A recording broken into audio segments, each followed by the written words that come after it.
Hey, real estate investors, here I'm at FINCON 2024. It's a financial conference where money and marketing meet here in Atlanta. This is the fourth year in a row that I've been. And I want to talk about this topic that I attended on day one, how I grew 400% from 5K to 20K LinkedIn followers and top voice in 1 year. Now, this is an interesting session by Dexter Zhuang. Great episode. He focuses primarily on newsletters and written work. He doesn't do a lot with videos or using actually a LinkedIn blog. He uses an external blog. We talk more about that. But anyway, what he had to share was really, really good. Even though I've got a bigger following, I still attended it and I took a couple things away from it. The first thing that you should know if you're trying to grow your LinkedIn, like was one of the big things that I'm teaching our investors in our network. You got to grow LinkedIn. It's not Facebook. It's not Instagram.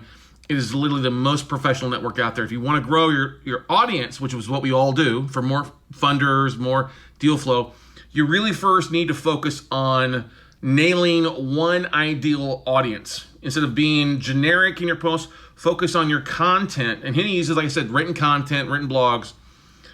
For him, his is the expatriates, people that work remotely, is what his niche is. He left his high-tech job in San Francisco and went travel the year and talked about working remotely, which is great. So if you're a real estate, you want to ideally target your audience of real estate investors. And two, use your demographics in geoanalytics to validate your posts. In LinkedIn, you can literally go in there and see what locations people are watching from, and then also industries and their job titles that people are following from, which is one of the most valuable things out there.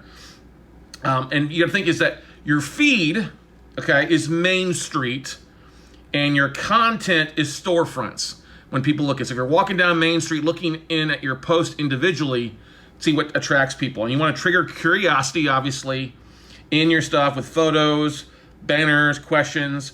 One of the most valuable things he said you need to do is update the About You. Talk about your story a little bit more in the About You path, and then have how people should contact and should work with you out there.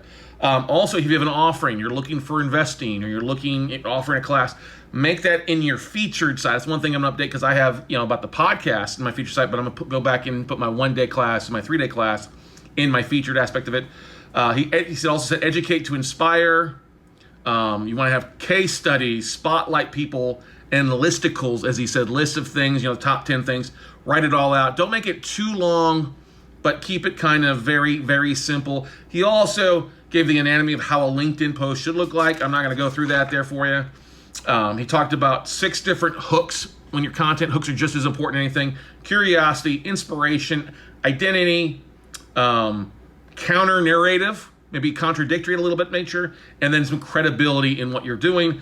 Look at your hooks are your most important things really when it gets to people looking at things, and also variety is spice. Don't have the same old. You want to split it up a little bit. He said the best things that work to draw attention as far as clicks and LinkedIn actually sharing your post with other things are polls are number one. A document like a PDF or something like that. Text plus image works really well.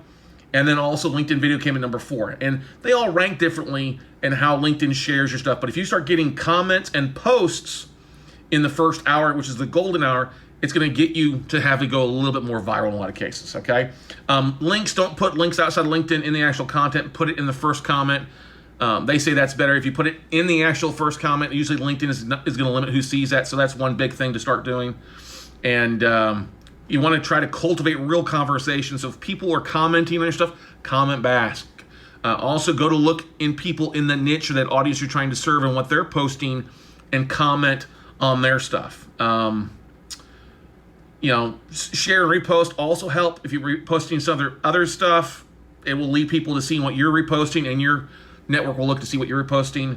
And like I said, the first hour of your post are some of the most important things. He didn't say that posting natively to LinkedIn was better than using like a buffer, but native is always going to do a little better in how you can do that.